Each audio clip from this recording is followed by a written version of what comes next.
And it's something that we need to let you know, and it's something that we need to seek the views of the people to confirm if actually this thing happens, what is going to lead to, or where what the consequences is going to look like. And the news is nothing else but the new law that states that no general overseer of churches will exceed more than 20 years. And actually, the Pastor Enoch Adeboye of Redeemed Christian Church of God, it's like he's receiving the first hammer.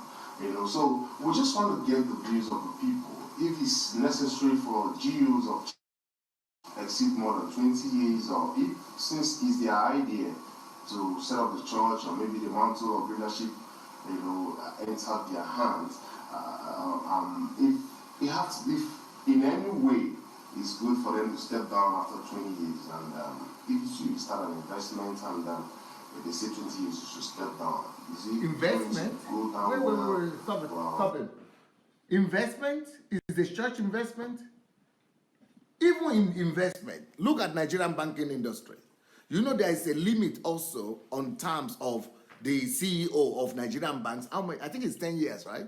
In Nigerian banks, there was a rule, also a policy, that you cannot be a bank MD more than 10 years, I think.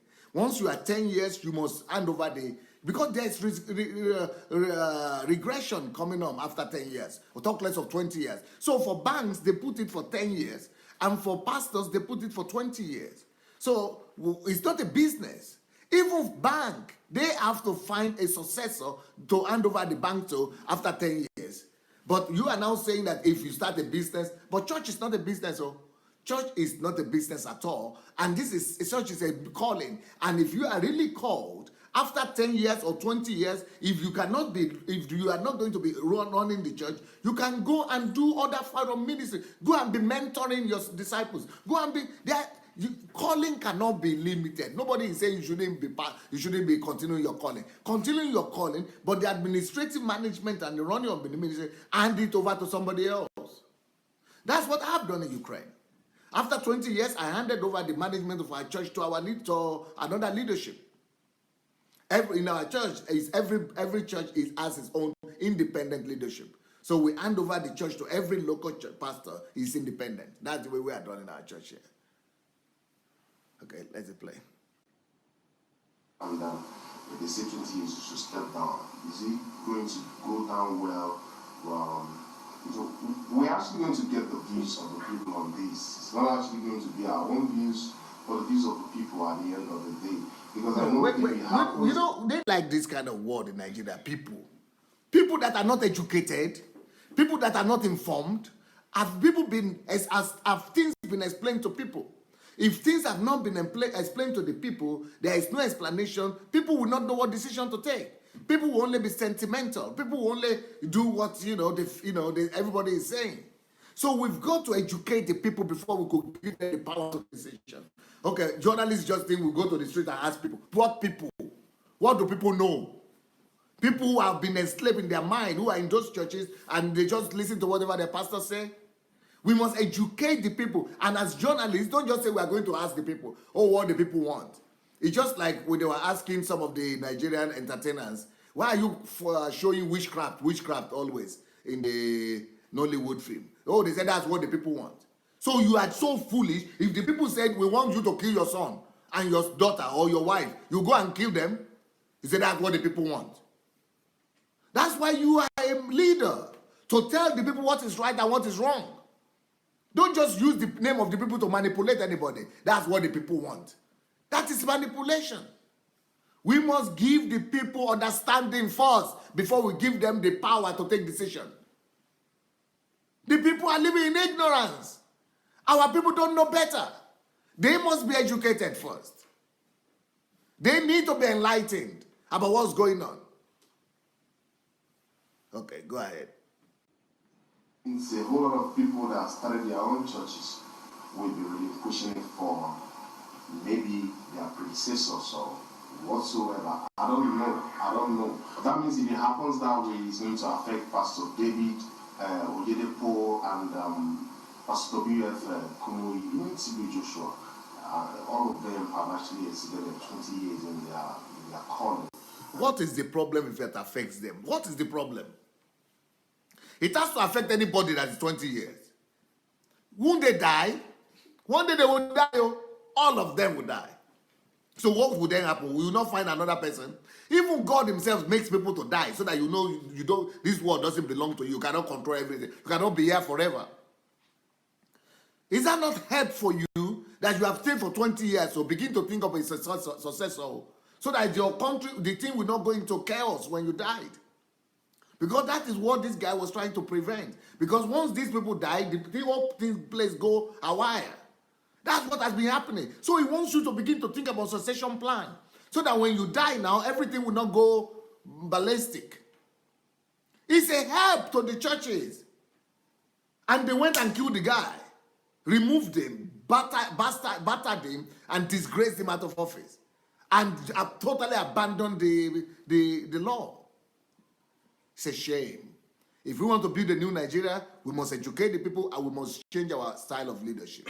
Not holding on to the office. We pastors are holding on to the office till death do us apart. And then we are saying politicians shouldn't hold on to office. So we are better, eh? We are hypocrites.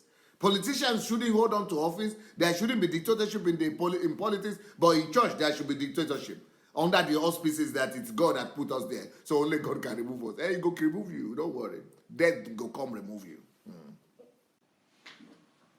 Is it going to be okay? Is it going to go down well? Or should they exchange the mantle of leadership to someone else? So this is what we'll be getting on the next feature on point. My name still remains your one and only Ekene is a boy. Let me give you this picture and what the streets have to say about it, and then we'll be right back. Enjoy.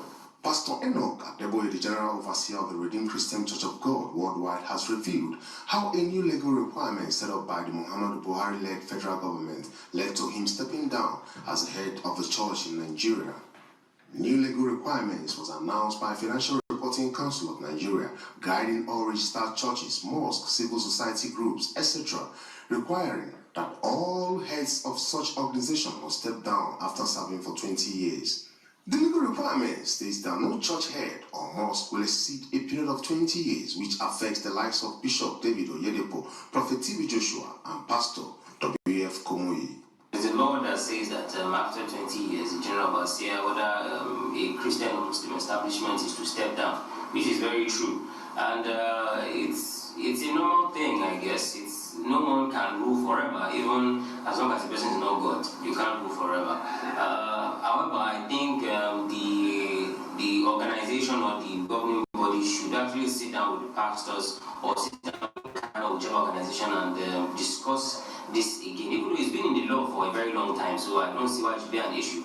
And any good leader is not a success until he has a successor. So I think they should have a successor. They should plan. So maybe after 15 years of being in power, they should start grooming somebody to take up the position after them. Because if they don't do that, there is no sustainability. If a man starts serving God at the age of 30, by the time he's 50, he should retire. And it doesn't mean he stops doing the work of God. God is not federal government. He can still go to church, he can still do his pastoral duties. It's just that the title that he's holding and responsibilities officially attached to him has just changed. It's just nomenclature.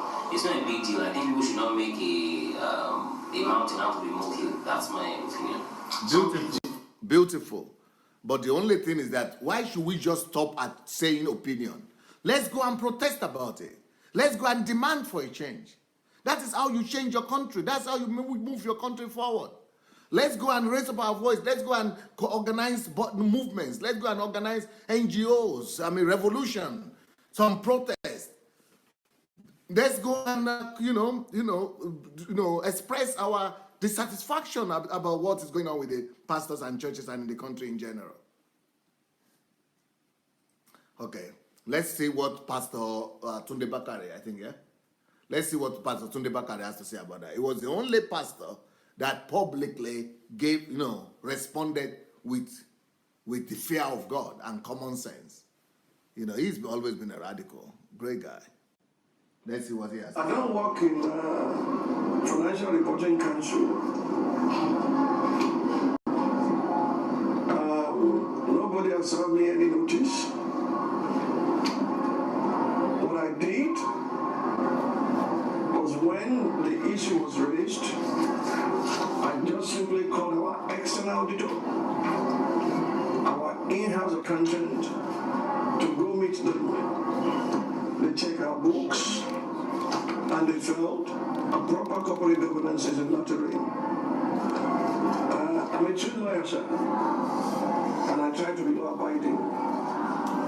And that is not to say any of the people mentioned have not been law-abiding. But whether we like it or not, one day we'll have to leave office. I became stronger after the service, but I could.